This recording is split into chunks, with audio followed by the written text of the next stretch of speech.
and good evening, sports fans. 17-year-old Serena Alexander and 18-year-old Rayvon Telesford are names that have been making waves in athletics, emerging as standout athletes at the recent Republic Bank Intercol Championships. GBN News had the privilege of meeting up with these two remarkable athletes to uncover their inspiring journey and learn more about their success on the field. Hailing from St. David, both Alexander and Telesford have always had a passion for sports, with throwing the javelin being their forte.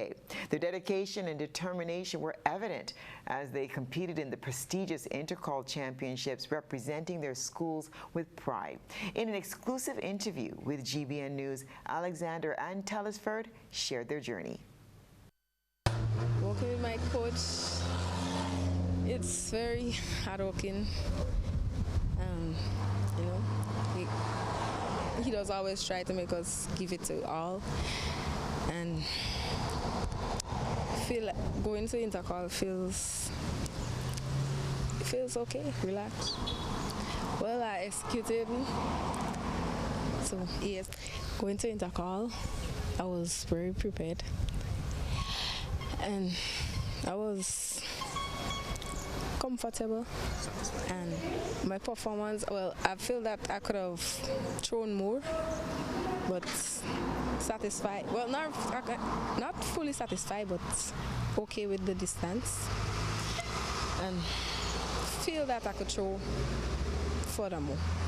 Well, after 2022, I placed third place, me and my partner Rayvon. Well, Rayvon placed in first, and I placed in third. Yes, so it was.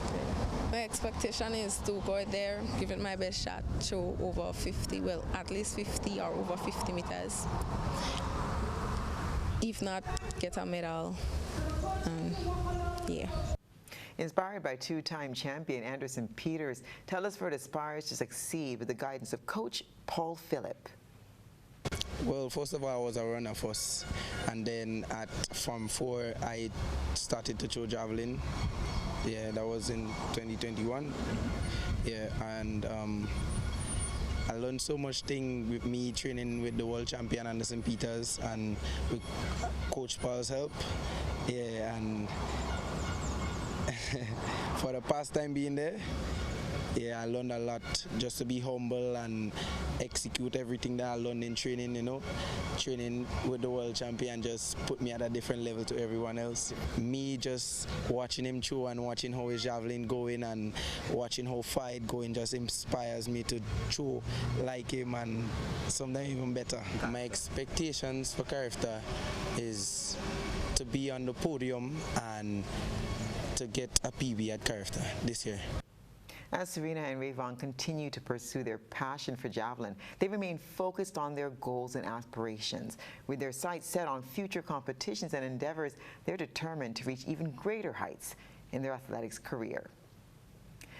The next Credit Union Margaret Down netball tournament has kicked into high gear, and as teams battled it out on the court, spectators were treated to thrilling displays of skill and determination. In the Tiny Mites division, Dodgers emerged victorious over First Choice Stars with a narrow 2-1 win, showcasing their skill in the early stages of the competition. Meanwhile, in the junior division, Babs Simpson Academy dominated the court with an impressive 27-2 triumph over Rose Girls, while Team Fletcher secured a hard-fought victory against Rose Girls with a final score of 6-4.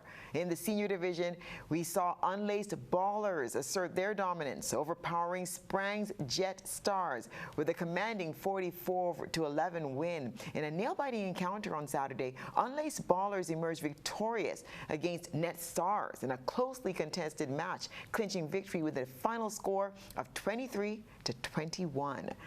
As the tournament progresses, anticipation mounts for the upcoming Peter David Knockout and Fast 5 competition set to commence this week. The schedule for this week's matches promises thrills aplenty, with notable encounters including Rose Girls versus St. George's Institute, Pink Panther versus Team Fletcher, and Babs Netball Academy versus Combined Stars. The competition heats up further with the Fast Five matches featuring matchups such as Net Stars versus Unlaced Ballers, SGU Blue Dynamites versus St. George's Institute, and Sprangs Jet Stars versus Shooters United. With each team vying for supremacy, anticipation mounts as the stakes grow higher in the pursuit of victory. As the tournament reaches its climax, though, teams will vie for glory in the knockout stages, culminating in the eagerly awaited finals. The weekend promises even more excitement with the shooting competition for all teams, followed by the closing ceremony where champions will be crowned amidst celebrations and a lot of fanfare, we're sure. The first in a series of election discussion meetings of the National Sports Council Secretariat commenced earlier today at the St. Patrick's RC School. The implementation of Grenada's national sports policy requires advancing with the formation of parish sports councils across the country, including Carriacou and Petit Martinique. The milestone was emphasized by Jonathan Lecrette, the Minister for Youth and Sports, who considers this stage pivotal for the comprehensive development of sports nationwide.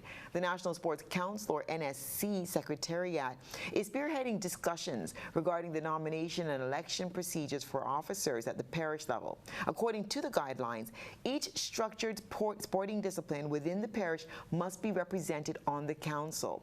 In instances where leagues do not exist, delegates will be selected from clubs, schools, and teams, or maybe even individual athletes. And of course, relevant leagues and organizations within each parish will be represented. An executive committee will be established from council members comprising a chairman, a vice chairman, secretary-treasurer, or also known as a finance officer, and 3 directors. Moreover, each parish will have its own office, supervised by an office manager and a parish coordinator. The election process and criteria for nomination will be deliberated from March the 16th to April the 30th of 2024. And that's what's been happening in the world of sports.